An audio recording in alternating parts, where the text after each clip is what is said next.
उन लोगों को अपने घर भूल ही गए। जागृत की तो बात ही क्या, उन्हें स्वप्न में भी घर की सुध याद नहीं आती। जय संतों के मन में दूसरों से द्रोह करने की बात कभी नहीं आती। तब श्री रघुनाथ जी ने सब सखाओं को बुलाया। सबने आकर आदर सहित सिर नवाया। बड़े ही प्रेम से श्री राम जी ने उनको अपने पास बैठाया और भक्तों को सुख देने वाले कोमल वचन कहे। तुम लोगों ने मेरी बड़ी सेवा की है, मुख पर किस प्रकार तुम्हारी बड़ाई करूं। मेरे हित के लिए तुम लोगों ने घरों को तथा सब प्रकार के सुखों को त्याग दिया।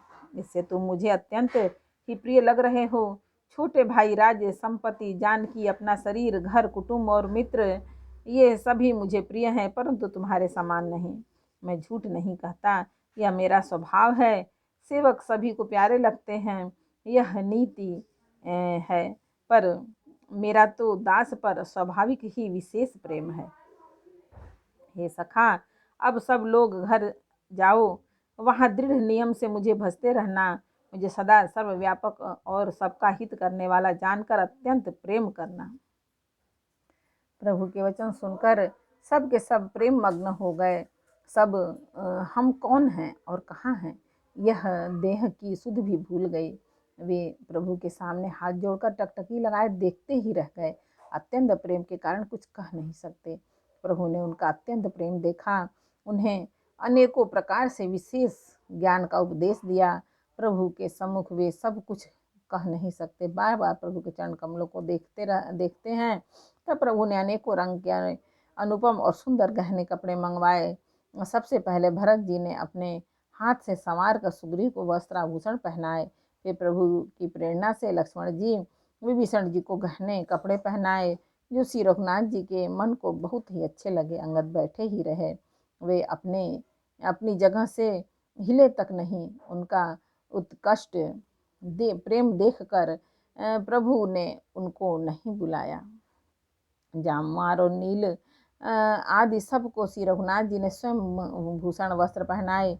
वे सब अपने हृदयों में श्री रामचंद्र जी के रूप को धारण करके उनके चरणों में मस्तक नवा कर चले। तब अंगद उठकर सिर नवाकर, नेत्रों में जल भरकर, हाथ जोड़कर अत्यंत विनम्र तथा मानो प्रेम के रस में डूबे हुए मधुर वचन बोले। हे सर्वज्ञ, हे कृपा और सुख के समुद्र, हे दीनों पर दया करने वाले, हे आर्तों के बंधु, सुनिए। हे नाथ, मरते समय मेरा पिता बाल मुझे आपकी ही गोद में डाल गया था। अतः हे भक्तों के हितकारी, अपना असरण शरण विरद याद करके मुझे त्यागिए नहीं। मेरे तो स्वामी, गुरु पिता और माता सब कुछ आप ही हैं। आपके चरण कमलों को छोड़कर मैं कहाँ जाऊँ। हे महाराज, आप ही विचार करके कहिए, प्रभु को छोड़ करके घर में मेरा क्या काम है। हे नाथ, इस ज्ञान, बुद्धि और बल किए से हीन बालक तथा दीन सेवक को शरण में रखिए। मैं घर की सब नीची से नीची सेवा करूँगा और आपके चरण कमलों को देख देख कर भव सागर से तर जाऊँगा। ऐसा कहकर श्री राम जी के चरणों में गिर पड़े और बोले, हे प्रभु, मेरी रक्षा कीजिए। हे नाथ, अब यह न कहिए कि तू घर जा। अंगद के विनम्र वचन सुनकर करुणा की सीमा प्रभु श्री रघुनाथ जी ने उनको उठाकर हृदय से लगा लिया। प्रभु के नेत्र कमलों में प्रेमाश्रु का जल भर आया। तब भगवान ने अपने हृदय की माला, वस्त्र और मणि बाली पुत्र अंगद को पहनाकर और बहुत प्रकार से समझाकर उनकी विदाई की। भक्त की करनी को याद करके भरत जी, छोटे भाई शत्रुघ्न जी और लक्ष्मण जी सहित उनको पहुंचाने चले।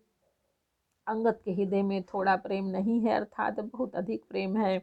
वे फिर करके श्री राम जी की ओर देखते हैं और बार बार दंडवत प्रणाम करते हैं। मन में ऐसा आता है कि श्री राम जी मुझे रहने के लिए कह दें। वे श्री राम जी के देखने की, बोलने की, चलने की तथा हंसकर मिलने की रीति को याद कर करके सोचते हैं, दुखी होते हैं।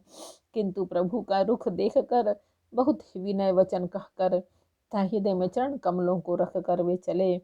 अत्यंत आदर के साथ सब वानरों को पहुंचाकर भाइयों सहित भरत जी लौट आए।